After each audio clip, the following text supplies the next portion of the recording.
back to my channel. Today I am doing my video all about group camping. Group camping is such a hot commodity. I've done it 2 years in the past and I absolutely loved it along with my whole group. After we did the first year, we said we would never go back. Before I get into the video, if you want a ton of electric forest content in your subscription box and just festival content in general, please subscribe to my channel. I make all festival related content. I have been to Electric Forest 5 times and this is going to be my 6th year. So I have a ton of knowledge on this subject. It is my favorite festival and the festival I've been to the most. I know I can provide you with a ton of valuable information. I already have a ton of Electric Forest videos up on my channel. I have a whole playlist that I will link down below with all of my videos. Vibe with Aid and I also made another playlist that combines both of our videos, and additionally we added a ton of other content creators videos into this playlist, so it's super well rounded and could probably answer every single question that you have. Starting out with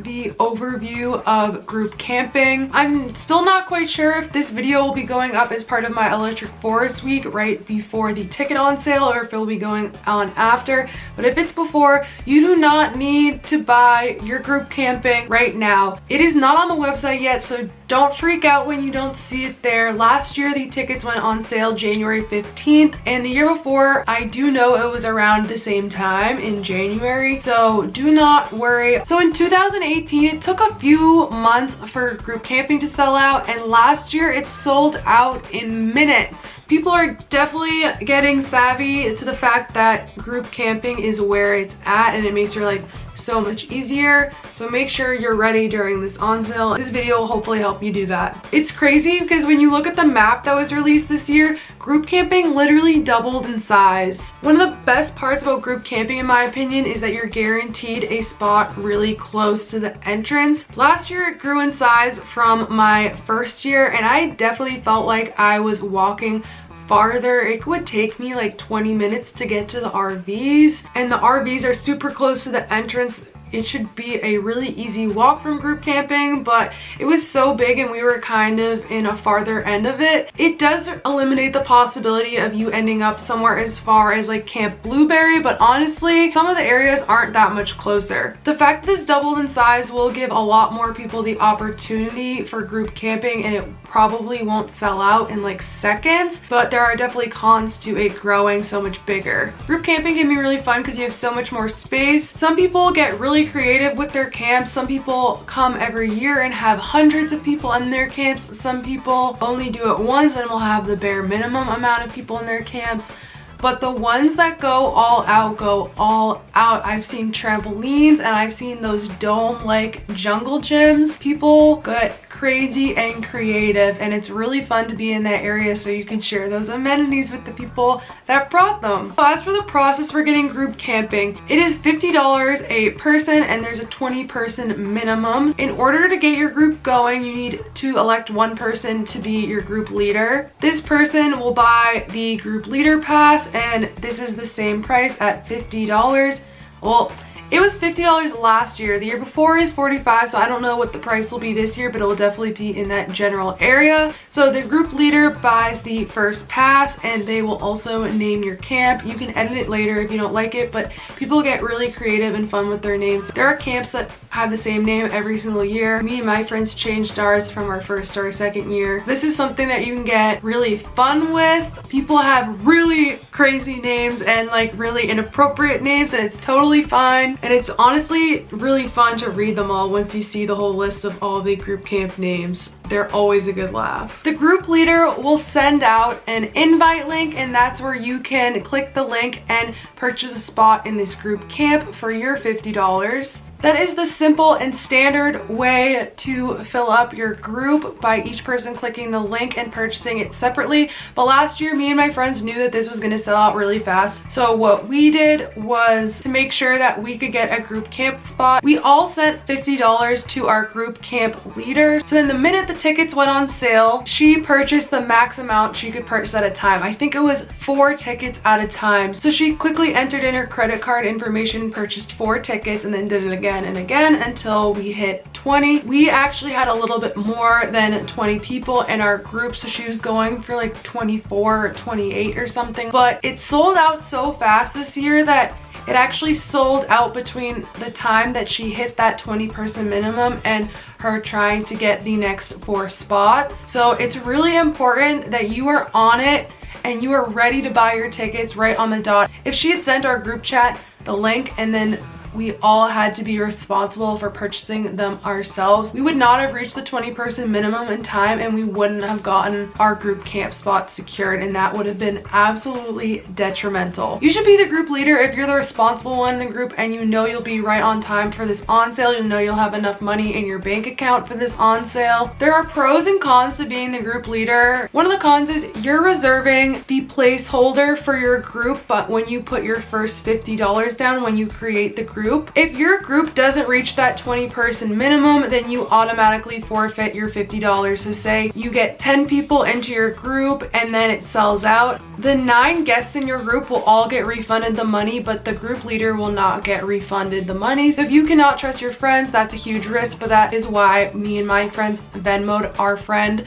for our spot before the on sale even started, so we didn't have to worry about that. And luckily we had good timing where we just barely made the minimum before they sold out. The pro of being the group leader is that you are completely in control and you actually get your $50 refunded when your group hits the $20 minimum. So you actually don't even have to pay for group camping by taking the risk of getting your money forfeited. You can work that out with your friends however you want. Like if you get your money forfeited and then they already all Venmo'd you, you'll return their Venmo with $2 less or whatever you want to do. So once your group camping spot is confirmed and you hit that minimum, you can still continue to add more people. You'll get the smallest camp spot lot in group camping with that 20-person minimum, and for every 3 people beyond that, your campsite will grow in size. So once you hit 20, you'll have that standard camp size, and then when you hit 23, 26, 29, you will get a bigger space. You will also get a parking pass for a car for every 3 people. So if you have exactly 20 people, you will get 6 car camping passes. If you reach 21,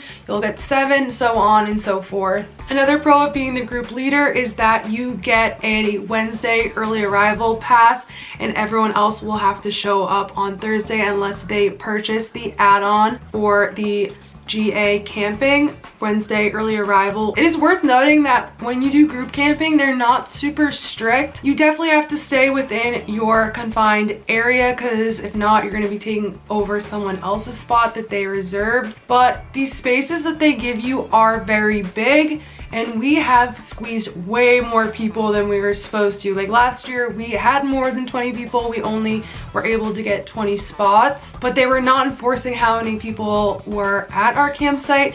They definitely were not enforcing how many cars were at our campsite. We've always had more cars and more people than we were supposed to, and we've always had enough room, and there's been no one checking. You have anybody come stay with you at your campsite, any amount of cars, it really doesn't matter. Because group camping is so lax, the group leader doesn't have to take the Wednesday early arrival pass. If you can't go early, you can give it to someone else in your group. Another way to take advantage of group camping being so lax, if you want to make it a little bit cheaper and make this more organized, cheaper, and do it on purpose, you could buy the exact minimum 20 spots and then split it between, say, 30 people, and it'll be a little bit cheaper for each person. Or you could do it the opposite way. Say you have 20 people but you want a much bigger campsite, you could buy 30 or 40 group camping passes and have 20 people at it. Say you didn't have enough people for the group camping spot, but you know you can't all get there at the same time and still want to camp together, you can buy that 20 minimum and spend a little bit more per person to make sure you have that campsite locked down. So once everything is confirmed, and I again would expect to sell out even though that there is double the space, so many people know about group camping now, so I'd still be ready right at the on sale. So after your group camp is locked in, you can change your group camp name anytime up until the map comes out. The map comes out about 2 weeks before the event, so your group camp leader will get an email with the map. The map shows you where your group is assigned, so you either get really lucky and are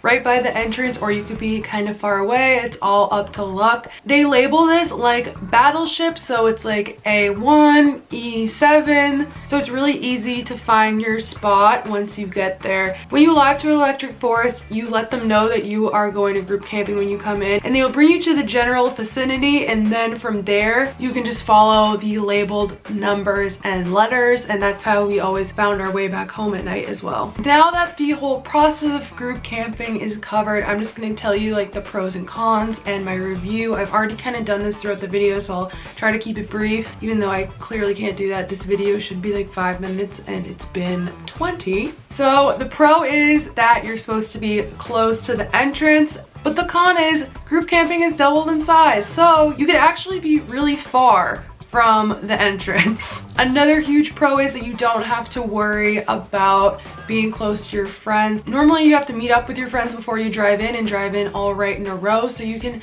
make a bigger campsite, but group camping completely takes that stress away. So this is honestly very essential for my friends and I now that we all have full-time jobs. Some of us are flying in, some of us want to arrive on Tuesdays. Last year my plane got delayed 6 or 7 hours, so I didn't even end up getting to Electric Forest till like 2 p.m. on Thursday. I would have been absolutely screwed. So this really helps when some people are driving, some people are flying, some people are taking the shuttle. This is essential if you have a big group coming all sorts of ways. Another huge pro is that your campsite has way more potential to be completely epic. You have way more space to do so much stuff, between the trampolines and the jungle gyms like I mentioned, to something simple like my campsite did. We got a massive easy up on Groupon that was honestly like 3 times bigger than my bedroom, like as big as my whole apartment, and we bought a blow-up couch, so we had couches in our little living room area. We got to decorate the whole thing and we had so much space. Honestly, there's absolutely no cons. I feel like the price is pretty good for only $50 more a person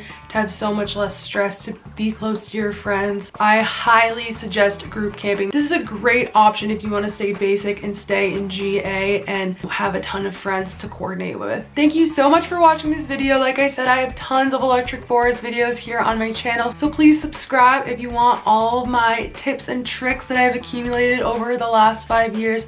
I am so excited that it is time to be talking about Electric Forest again, my absolute favorite subject. Turn on the bell if you want to be notified every time I upload, and you can also follow me on Twitter and Instagram to be updated with all my daily stuff. Thank you so much for watching, and I will see you in my next video. Bye!